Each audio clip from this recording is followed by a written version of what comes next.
పరిశుద్ధ గ్రంథం బైబిల్లో నుంచి కొన్ని మాటలను మనం జ్ఞాపకం చేసుకుందాం. ఇర్మియా గ్రంథము 51వ అధ్యాయము 5వ వచనాన్ని చదువుకుంటూ ముందుకు వెళ్దాం. తమ దేవుడును సైన్యములకు అధిపతియగు యెహోవా ఇశ్రాయేలు వారిని యూదా వారిని విసర్జింపలేదు గాని ఇశ్రాయేలు పరిశుద్ధ దేవునికి విరోధమున తాము చేసిన అపరాధములు వారి దేశము నిండి ఉన్నది. చిన్న ప్రార్థన చేసుకుందాం. జీవాధిపతి, సర్వోన్నతుడా, సర్వాధికారిని వందనాలు, స్తోత్రాలు. చెప్పబడుతున్న ఈ మాటలను మీరు జ్ఞాపకం చేసుకునండి. నా పక్షాన మీరు మాట్లాడండి. నిలబడుతున్న మీ సేవకులని పూరగా వాడుకోనండి. నా మాటలు, నా తలంపులు, నా ఆలోచనలు దూరపరిచి మీ తలంపు, మీ ఆలోచన ఇదిగో నేను మీ దాసుల్లో ఉండి మాట్లాడండి. ఈ మాటలు వింటున్న వారి జీవితంలో అద్భుతము చేయండి, ఆశ్చర్య కార్యాలు చేయండి, మేలులు చేయండి. ఇదిగో ప్రభా, మీ కార్యాలు నూతనపరచమని యేసు పరిశుద్ధ నామములో అడిగి వేడుకొని పొంది ఉన్నాం తండ్రి, ఆమేన్. దేవునికి స్తోత్రం కలుగునుగాక. హల్లెలూయా. అందరూ చెప్దాం ఒకసారి గట్టిగా, హల్లెలూయా. పరిశుద్ధ బైబిల్ గ్రంథములో నుంచి ఇర్మియా గ్రంథము 51వ అధ్యాయము 5వ వచనాన్ని మనము జ్ఞాపకం చేసుకుందాం.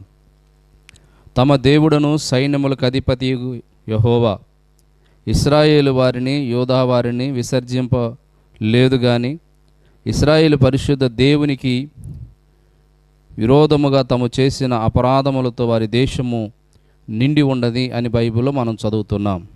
నిజంగా తమ దేవుడైన సైన్యములకు అధిపతి యెహోవా ఇశ్రాయేలు వారిని యూదా వారిని విసర్జింపలేదు. యూదా వారిని, ఇశ్రాయేలు వారిని దేవుడు విసర్జింపలేదు. కారణం ఏంటంటే ఇశ్రాయేలు పరిశుద్ధ దేవునికి విరోధముగా అపరాధము చేశారు. తమ దేవుడైన యెహోవాకు విరోధముగా అపరాధం చేశారు. కాబట్టి వారి దేశము అపరాధముతో నిండి ఉంది. ఇప్పుడు మనం చూస్తాం దేశం ఎలాంటి పరిస్థితుల్లో ఉందో బైబిల్ గ్రంథం మనం చెప్తుంది. దేశము ఎలా ఉందంటే మొదటిగా అపరాధముతో నిండి ఉన్నది.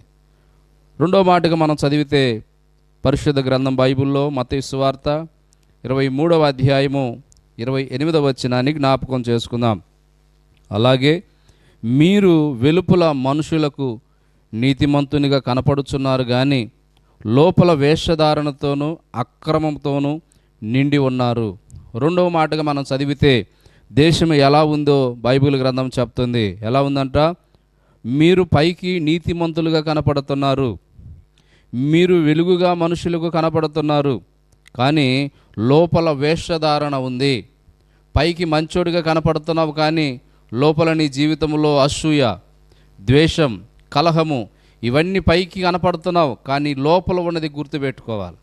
దేవుడు అంటున్నాడు బైబిల్ గ్రంథం, మనుషులు పై వేషాన్ని చూస్తారు కానీ దేవుడు అంతరంగాన్ని చూసే దేవుడు, దేవుడు హృదయాన్ని చూసే దేవుడు, తన మనసును చూసే దేవుడు. ఈరోజు నిన్ను దేవుడు చూస్తున్నాడు. ప్రియ దేవుని బిడ్డలారా, జాగ్రత్తగా వినండి దేవుడి మాటలు.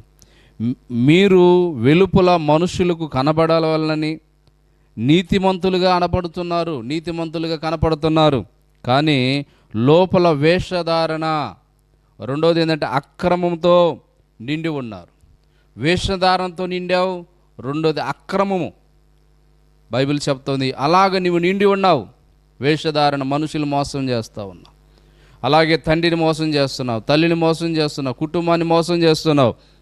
నీ జీవితంలో వేషధారణ దేవుణ్ణి అడ్డం పెట్టుకొని, అలాగే నీ జీవితంలో ఎలా ఉన్నావో తెలియదు కానీ దేన్ని ఆధారం చేసుకున్నావో తెలియదు కానీ వేషధారణతో నీవు ఉన్నావు.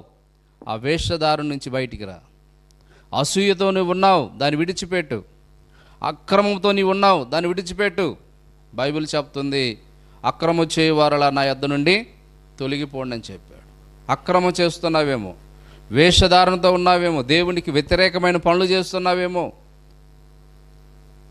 నీవు ఆ విషయాలు జ్ఞాపకం చేసుకోమని బైబిల్ చెప్తుంది. ప్రియా దేవుని బిడ్డలారా, దేవుని వాక్యం రాయబడుతున్న మాటలు మనం జ్ఞాపకం చేసుకుంటే అక్రమంతో నిండి ఉన్నారు, అసూయతో నిండి ఉన్నారు, ద్వేషముతో నిండి ఉన్నారు. ఆ పరిస్థితుల నుంచి దేవుడిని విడిపించడానికి, ఆ పరిస్థితుల నుంచి దేవుడిని రక్షించడానికి, ఆ పరిస్థితుల నుంచి దేవుడిని కాపాడడానికి ఈరోజు ఈ వాక్యము దాన్ని మీ గృహంలోకి వచ్చాడు. దేవుని స్తోత్రం చెప్దాం గట్టిగా, హల్లెలూయా. అయితే బైబిల్ గ్రంథం చెప్తుంది ఏంటంటే, మొదటిగా దేవుడు వాక్యం సెలవిస్తుంది దేశము అపరాధముతో నిండి ఉంది. రెండోదిగా జ్ఞాపకం చేసుకుంటే దేశము వేషధారణతోనూ అక్రమంతో నిండి ఉంది. మూడో మాటగా చదువుతున్న జాగ్రత్తగా వినండి. బైబిల్ గ్రంథంలో చదివితే అక్కడ రాయబడుతున్న మాట చాలా జాగ్రత్త విందాం. మత్తయి సువార్త 23వ అధ్యాయం 12వ వచనాన్ని జ్ఞాపకం చేసుకుందాం. మత్తయి సువార్త 23వ అధ్యాయం 12వ వచనం జ్ఞాపకం చేసుకుంటే అక్కడ మాట రాయబడుతుంది, అక్రమము విస్తరించుట చేత అనేకుల్లో ఉన్నటువంటి ప్రేమ చల్లారిపోయింది. ఈరోజు ప్రేమ లేదండి. ఈరోజు అన్నం చూసి తమ్ముడు ప్రేమించట్లా, తమ్ముడు చూసి అన్న ప్రేమించట్లా, తల్లిదండ్రులు బిడ్డలను, బిడ్డలు తల్లిదండ్రులు, అక్క చెల్లిని. ఈ లోకంలో ప్రేమ ఏమైపోయిందంటే నువ్వు అర్థం చేసుకోవాలి ఏమైపోయిందో. దేవుడిచ్చిన ప్రేమను పోగొట్టుకున్నారు, దేవుడిచ్చిన ఆశీర్వాదాన్ని పోగొట్టుకున్నారు. అందుకే బైబిల్ చెప్తుంది ఏంటంటే అక్రమం విస్తరించింది.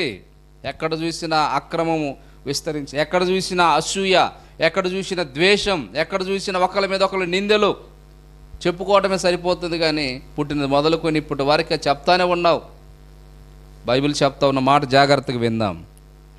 అయితే వేషధారణతో నీవు ఉన్నావు, అక్రమంతో నిండి ఉన్నావు. కాబట్టి అక్రమం విస్తరించుట చేత అనేకులు ఉన్నటువంటి ప్రేమ చల్లారిపోయింది. ప్రేమ ఏమైపోయిందంట? చల్లారిపోయింది. ఆ ప్రేమలో ఉన్నటువంటి ఆ ప్రేమను కోల్పోయాం మనం. ఇప్పుడు దేవుడు మనల్ని ఎంతగా ప్రేమించాడో ఆ ప్రేమను మనం కోల్పోతున్నాం. తల్లిదండ్రులు మనం ఎంతగా ప్రేమిస్తున్నారో ఆ ప్రేమను మనం కోల్పోతున్నాం. ఈ లోకంలో చూడండి, తండ్రి కుమారుడికి, కుమారుడు తండ్రికి, అలాగే తల్లి కుమార్తెకు, కుమార్తె తల్లికి ఈరోజు ఏ విధంగా వ్యతిరేకంగా మారిపోయారో చూడండి. తల్లిని తిట్టేవాళ్ళు, తండ్రిని తిట్టేవాళ్ళు, అలాగే అన్నని తిట్టేవాళ్ళు, తమ్ముని తిట్టేవాళ్ళు. ప్రేమేది? ఒకప్పుడు మా అన్న, మా అక్క, ఒకప్పుడు మా అమ్మ, మా తల్లి, మా చెల్లి అని పిలిచేవాళ్ళు. ఈ రోజుల్లో ప్రేమ లేదు. ఈ రోజుల్లో ప్రేమ కరువైపోయాయి, ప్రేమ దూరం అయిపోతుంది. అందుకే భక్తులు పాడిన పాటలు జ్ఞాపకం చేసుకుంటే కొన్ని మాటలు మనకు రాయబడుతున్నాయి. నీ ప్రేమ రుచించిన నాడే నన్ను నేను మరచితినయ్యా, నీ ప్రేమధికమయా నాపై, నీ ప్రేమధికమయా. ప్రేమా ప్రేమా ప్రేమా ప్రియుడవు నీవే, ఆనందమానందమే. హల్లెలూయా. నీ ప్రేమ రుచించిన నాడు, నీ ప్రేమ నీ జీవితంలో ఏ విధంగా దేవుని ప్రేమ నీలో ఉన్నంతసేపు ఎదుటి వ్యక్తిని ప్రేమిస్తూ ఉంటావు. దేవుని ప్రేమ నీలో లేకపోతే ఎదుటి వ్యక్తి మీద ద్వేషాన్ని పెంచుకుంటావు. దేవుని ప్రేమ నీలో లేకపోతే ఎదుటి వ్యక్తి మీద అసూయను పెంచుకుంటావు. దేవుని ప్రేమ అందరిని ప్రేమించమని చెప్తుంది. అలాగే స్కూల్కి వెళ్ళినప్పుడు కూడా మనం ప్రమాణం చేస్తాం. ఏమని తెలుసా? భారతదేశం నా మాతృభూమి, భారతీయులందరూ నా సహోదరులని ప్రేయర్లో మనం ప్రమాణం చేస్తాం. ఏది ఎదుటి వ్యక్తిని మనం ప్రేమిస్తున్నామా? ఎలా ప్రేమించావు? ఎక్కడ ప్రేమిస్తున్నా జ్ఞాపకం చేసుకుంటే ఎదుటి వ్యక్తి బాగుపడుతుంటే ఓర్చుకోలేని స్థితి, ఎదుటి వ్యక్తి ప్రార్థన చేస్తుంటే ఓర్చుకోలేని స్థితి, నీకంటే చక్కగా బోధిస్తూ ఉంటే ఓర్చుకోలేని స్థితి, నీకంటే ఎక్కువగా ప్రార్థన చేస్తుంటే ఓర్చుకోలేని స్థితి. కారణం ఏంటి? ప్రేమ. ప్రేమను నువ్వు నేర్చుకోవాలి. యేసుక్రీస్తు అదే ప్రేమను మనకిచ్చాడు. ఆయన తన ప్రాణాన్ని పోగొట్టుకుని ప్రేమను మనకు పంచి వెళ్ళాడు.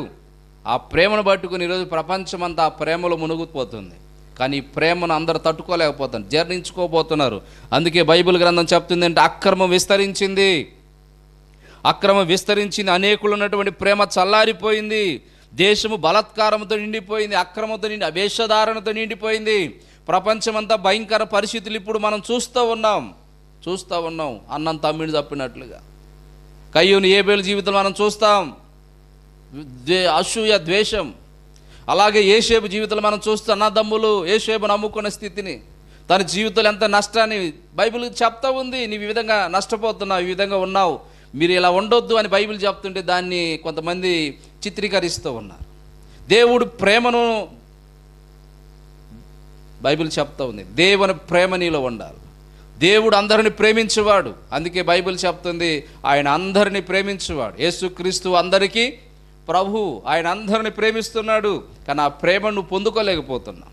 ఆ ప్రేమను పొందుకున్న వాళ్ళు దీవించబడుతున్నారు. ఆ ప్రేమను పొందుకోపోవడం వల్ల నీలోనే అమర్చుకుంటున్నావు. అందుకే బైబిల్ చెప్తుంది, ఆ సైన్యములకు అధిపతియగు యెహోవా ఇశ్రాయేలు వారిని, యూదా వారిని విసర్జించలేదు, కానీ ఇశ్రాయేలు పరిశుద్ధ దేవునికి విరోధము చేసి అపరాధము చేశారు. దేవునికి వ్యతిరేకంగా తిరిగారు. దేవుని మాటను బైబిల్ చెప్తుంది. విసర్జించారు దేవుని మాటలు. దేవుడు చెప్పినట్లుగా వినట్లేదు. దేవుడు ఏం చెప్పాడు? ఈ పండు తినొద్దని చెప్పాడు. తింటే ఏం జరిగింది? కరెంటు బొక్కల్లో ఏలు పెట్టవద్దు అని అంటే పెడితే ఏమైంది? షాక్ కొట్టిది ఏమైంది? చచ్చిపోతావు, ప్రమాదం. ఆడదాకెందుకండి, మనం బండి స్టార్ట్ చేసి ఏదైనా పని మాట్లాడుకున్న తర్వాత మళ్ళీ బండికి వెళ్ళిపోతున్నప్పుడు పొరపాటు స్టాండ్ తీసుకోవద్దు. ఎదుటి వ్యక్తి అంటాడు, అన్న స్టాండ్ తీసుకో అంటే వాడు ఏముంది? ప్రేమ కనపడుతుంది. నువ్వు ఎవరివో తెలియదు, నువ్వు ఎలాంటి వాడవో తెలియదు, బంధువో తెలియదు, కానీ వెంటనే తనలోకి ప్రేమ వచ్చి అన్న స్టాండ్ తీసుకుని, లేకపోతే పడిపోతావు. పడిపోతే నీకెందుకు? పడిపోతే దెబ్బలు తగులుతాయి, హాస్పిటల్ పాలవుతావు, ఇబ్బంది జరుగుతుందని తను ప్రేమను పంచుతున్నాడు. ఈరోజు ఆ ప్రేమను గురించి చెప్తుంది ప్రభు అయిన యేసుక్రీస్తు వారు చెప్పిన మాట ఏంటంటే, తండ్రి వీరేం చేస్తున్నారు వీరికి తెలియదు, వీరిని క్షమించి. ఏది ఆ ప్రేమేది? అన్నను క్షమించలేకపోతున్నావు, తమ్ముని క్షమించలేకపోతున్నావు, భార్యని క్షమించలేకపోతున్నావు, అలాగే తండ్రిని క్షమించలేకపోతున్నావు, కుమారుని క్షమించలేకపోతున్నావు. ఇదిగో నువ్వు అన్నమాట ఇప్పటికి ఇక్కడ ఉంది, నేను దాన్ని మర్చిపోలేను అంటావు.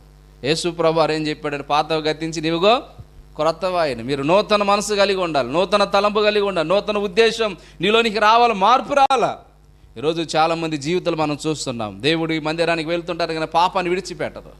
దేవుని మందిరానికి ప్రార్థన చేస్తున్నారు, పాపాన్ని విడిచిపెట్టరు. అందుకే బైబిల్ చెప్తున్న మాట, అనేకులు ఉన్నటువంటి ప్రేమ ఏమైపోయిందంటే ఇప్పుడు చల్లారిపోయింది. ప్రేమ లేదండి. భార్యాభర్తల మధ్య ప్రేమ లేదు, తల్లిదండ్రుల మధ్య ప్రేమ లేదు, అన్నదమ్ముల మధ్య ప్రేమ లేదు, అక్క చెల్లెల మధ్య ప్రేమ లేదు. సంఘములు ఐక్యత కలిగినటువంటి సంఘాల్లో కూడా ఈరోజు ప్రేమ శిథిలమైపోతూ ఉంది. ప్రేమ కరువైపోయే రోజులు మనం ఉన్నాం ఇప్పుడు. కానీ బైబిల్ చెప్తుంది ఏంటంటే, తల్లి మరిచినా, తండ్రి మరిచినా, అన్నదమ్ములు విడిచిపెట్టినా నేను నిన్ను విడవను ఎడవాయనని వాగ్దానం ఇచ్చిన దేవుడు. ఆయన మనం విడిచిపెట్టే దేవుడు కాదు. ఆయనను మనం విడిచిపెట్టే దేవుడు కాదు. కారణం ఏంటంటే, మనం ఏ విధంగా అయితే ఉండామో దేవుడు ఆ స్థితి మనకి ఇచ్చాడు. మనకు నష్టం జరిగినా, లాభం జరిగినా, ఇబ్బంది జరిగినా, ప్రమాదం జరిగినా దేవుని మాత్రం మనం నిందలు మాత్రం వేయకూడదు. మనకేమి జరగాల్సింది అది దేవుని చిత్తం ఉంటే జరిగింది, లేకపోతే. అందుకే బైబిల్ చెప్తున్న మాటను జ్ఞాపకం చేసుకుంటే ఈ వాక్యం రాయబడుతుంది. చూడండి, హెస్కేలు గ్రంథము 7వ అధ్యాయము 23వ వచనాన్ని జ్ఞాపకం చేసుకుంటే అక్కడ మరొక మాట రాయబడుతుంది. పట్టణము బలాత్కారముతో నిండి ఉన్నది. పట్టణం బలాత్కారముతో బలవంతంగా చేస్తున్నటువంటి పరిస్థితిని మనం చూస్తాం. ఈరోజు చాలామంది క్రైస్తవుల మీద పడి బలవంతంగా మత మార్పులు చేస్తున్నారు. ఎక్కడ మతం మారినట్టు ఏం కనపడట్లేదు. మతం మార్చడం అంటే పరిశుద్ధ గ్రంథంలో చాలా విషయాలు ఉన్నాయి. మారటం, మనసు మార్చుకున్న నేను ఒకప్పుడు దొంగని, ఇప్పుడు దొంగతనం చేయడం మార్చుకున్న, ఇది మార్పు. ఒకప్పుడు వ్యభిచారిని, ఇప్పుడు వ్యభిచారం దూరంగా ఉన్న, ఇది మార్పు. ఒకప్పుడు తాగుబోతో నీ త్రాగు నుంచి విడుదల, ఇది మార్పు. బలవంతంగా పట్టుకొని తాపితే ఏముంటుంది? దాన్ని బలవంతంగా తాపుతున్నారు. వీడికి అలవాట్లేదు, తాగుడు అలవాటు. ఏమి లేదు రెడీ, నా వల్ల కాదు, నేను తాగలేనంటే ఏం చేస్తారు? వీళ్ళంతా స్నేహితులందరూ కలిసి పట్టుకొని నోపులు తాపిస్తారు. అది బలవంతం. ఈరోజు అంత బలవంతంగా ఏం చేస్తున్నారు? నచ్చితే చేయి, నచ్చకపోతే మానుకో. దేవుడి గురించి చెప్తున్నారు, నచ్చితే విను, నచ్చకపోతే వినగా. ఈరోజు నీ జీవితంలో ఎలా ఉంది? బలాత్కారం నువ్వు చేస్తా, ఎదుటి వ్యక్తి మీద వీరు బలాత్కారం చేస్తారని చెప్తున్నావు. అది ఎక్కడ అన్యాయం? బైబిల్ చెప్తుంది, అక్రమం చేస్తా ఉన్నావు, అన్యాయం చేస్తున్నావు, ద్వేవదూషణ. అలాగే నీ జీవితంలో ఎలా ఉన్నావు జ్ఞాపకం చేసుకో. ఈరోజు నువ్వు ఎలా ఉన్నావో నీ స్థితిని జ్ఞాపకం చేసుకో. దేశం బలాత్కారంతో నిండిపోయింది. ఇప్పుడు బైబిల్ చెప్తుంది ఏం తెలుసా? ఇంకా దేశం ఎలా ఉందంట? దేశము, బైబిల్ గ్రంథం చెప్తుంది, దేశము రక్తముతో నిండిపోతుంది. దేశం రక్తం, కొట్లాట, తగులు, భయంకర పరిస్థితిని మనం చూస్తున్నాం. అక్కడక్కడ మనం చూస్తున్నాం రక్తపాతం. చాలా జాగ్రత్త వినండి, ఇలాంటి వాటికి నువ్వు దూరంగా ఉండాలి. దేవునిని ప్రేమిస్తున్నాడంటే ఆ ప్రేమ వాళ్ళు నిన్ను చూడాలా. ఈరోజు మనం చూస్తాం కదా, ప్రవీణ్ పగడాగాలి యొక్క భార్య ఏం సమాధానం ఇచ్చిందో, క్షమించానని చెప్పింది. ఆ క్షణం కూడా మనలో ఉండాలి, మన ప్రేమ మనలో ఉండాలి. ఆ ప్రేమ ఎప్పుడు స్థిరంగా ఉండదు. ప్రేమ మారదు, మార్పు చెందదు. ప్రేమ అబద్ధం ఆడదు, ప్రేమ డంబముగా మాట్లాడదు, ప్రేమ ఉప్పొంగదు, ప్రేమ అసూయపడదు, ప్రేమ మత్సరముగా మాట్లాడదు. తండ్రి ప్రేమ నీలో ఉంటే ఆయన అందరిని ప్రేమించే దేవుడు, ఆయన అందరిని ప్రేమించేది. అందుకే బైబిల్ చెప్తుంది, యెహోవా అందరికీ ఉపకారి. ఆయన అందరికీ అపకారం చేసే దేవుడు కాదు, అందరికి ఉపకారం చేసాడు. ఇప్పుడు కూడా ఆయన నిందించారు, ఆయన అవమానపరిచారు, ఆయన పిడిగుద్దులు గుద్దారు, ఆయన నోరు. అందుకే బైబిల్ చెప్తుంది, నోరు తెరువలేదాయ ప్రేమ, బదులు పలకలేదాయ ప్రేమ, ఇది ఎవరి కోసమో, ఈ జనుల కోసమే, ఈ జగతి కోసమే సిలువలో సాగింది యాత్ర, కరుణామయ నీ దయగల పాత్ర. హల్లెలూయా. ఆయన నోరు తెరవలేదు. ఈరోజు క్రైస్తవాన్ని నువ్వు ఎంత అణిచివేస్తున్నవారు నోరు తెరవట్లేదు తెలుసా? పేడజల్ని జల్లుతుంటే చల్లించుకొని పోతున్నారు, తిడుతుంటే తిట్టించుకొని పోతున్నారు, కొడుతుంటే కొట్టించుకుంటున్నారు తప్ప ఎదురు తిరగట్లా. దేవునికి స్తోత్రం. అది దేవుళ్ళు ఉన్నటువంటి ప్రేమ. ఆ ప్రేమ కలిగి ఉండాలని బైబిల్ చెప్తుంది. దేశము బలాత్కారముతో నిండిపోయింది, దేశము అపరాధముతో నిండిపోయింది, దేశము అక్రమముతో నిండిపోయింది. బైబిల్ చెప్తుంది దేశము రక్తముతో నిండిపోయింది. దేశం ఎలా ఉంది ఇప్పుడు? బైబిల్ గ్రంథం చెప్తుంటే అక్కడక్కడ చూస్తా అన్న తమ్ముడిని, తమ్ముడు అన్న, ఈ విధంగా లోకములు మనం ఎన్నో చూస్తాం. కానీ బైబిల్ చెప్తా ఉంది, దేవుని వాక్యం రాయబడుతుంది. జ్ఞాపకం చేసుకున్నట్లయితే చూడండి, మరొక వచనం జ్ఞాపకం చేసుకుందాం. అదే హెజ్కేలు గ్రంథం 7వ అధ్యాయం 23వ వచనములో మొదటి భాగాన్ని మనం చదివితే అక్కడ రాయబడుతుంది, దేశము రక్తముతో నిండి ఉన్నది. దేశం ఎలా ఉందంట? రక్తముతో నిండిపోతుంది. రాబోయే రోజులు అలా జరగబోతున్నాయి. దేవుడు ముందుగానే హెచ్చరిస్తున్నాడు, జాగ్రత్త వినండి. రక్తం, దేవుని వాక్యం రాయబడుతుంది, ఆయన మన కొరకు తన రక్తాన్ని దారపోసి, ఆయన రక్తాన్ని మనకిచ్చాడు. మన కోసం ఆయన కలువరి సిలువలో మరణించాడు. మన కోసం మనకు రావలసిన నింద ఆయన మీద వేసుకున్నాడు. మనకు రావలసిన శిక్ష ఆయన భరించాడు. అందుకే బైబిల్ గ్రంథం చెప్తుంది ఏంటంటే, కీర్తన 110వ కీర్తన 6వ వచనంలో రాయబడుతుంది. ఆ మాట మనం చదువుకుందాం. దేశము శవములతో నిండిపోయింది. శవములతో నిండిపోతుంది. అక్కడ మనం చూసాం కరోనా టైంలో, ఎక్కడ చూసినా శవాలు, ఎక్కడ చూసినా పిట్టలు చచ్చినట్లుగా భయంకర పరిస్థితి మనం చూస్తాం.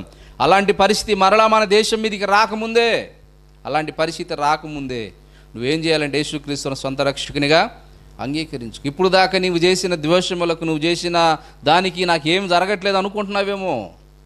53వ కీర్తనలో ప్రభు చెప్పాడు. 50వ కీర్తనలో చివరి భాగంలో చదివితే అక్కడ రాయబడుతున్న ఒక మాట చదువుకుందాం. చూడండి, పరిశుద్ధ గ్రంథం బైబిల్లో ఒక మాట చదువుదాం. దేవునికి స్తోత్రము కలుగునుగాక. హల్లెలూయా, హల్లెలూయా. యెషయా కీర్తనల గ్రంథము 50వ అధ్యాయం. ఒకసారి ఆ మాటను జ్ఞాపకం చేసుకుందాం.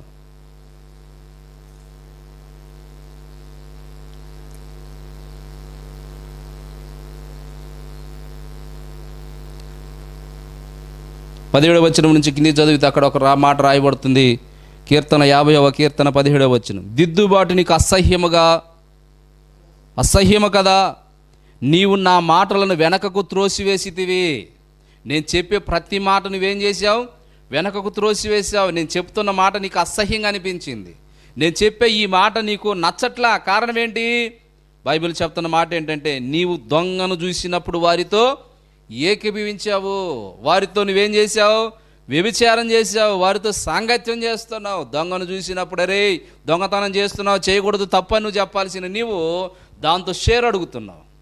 ఇదిగో నేను చూశాను నిన్ను, ఇదిగో నువ్వు తీసుకున్నావు, నాకు కూడా ఇస్తే నేను ఎవరికి చెప్పను. ఏం చేస్తున్నావు? ఈరోజు అలా చెప్పేవాళ్ళు లేకపోలేదు అక్కడక్కడ. దొంగతనం ఏం చేస్తావు? నువ్వు దొంగను చూసినప్పుడు వారితో ఏకీభవిస్తున్నావు. ఇంకేం చేస్తున్నావు? వ్యభిచారులతో నువ్వు సాంగత్యం చేస్తున్నావు. వ్యభిచారులతో నువ్వు సాంగత్యం చేస్తున్నావు. కింద వచనంలో రాయబడుతుంది. ఆ మాటలు చాలా జాగ్రత్త వింటే నా హృదయాన్ని కదిలించిన మాటలు ఇవి. ఒకసారి బైబిల్ గ్రంథంలో నుంచి చూద్దాం ఒకసారి. ఇంకేమంటున్నాడు? కీడు చేయవలనని నీ నోరు తెరుచుచున్నావు, నీ నాలుక కపటం కల్పించుచున్నదే. కీడు చేయాలని నీ నోరు తెరుచున్నావు, నిందలు వేయాలని, అపనిందలు వేయాలని, నిన్ను దూషించాలని నీ నోరు తెరుచుచున్నావు. జాగ్రత్త.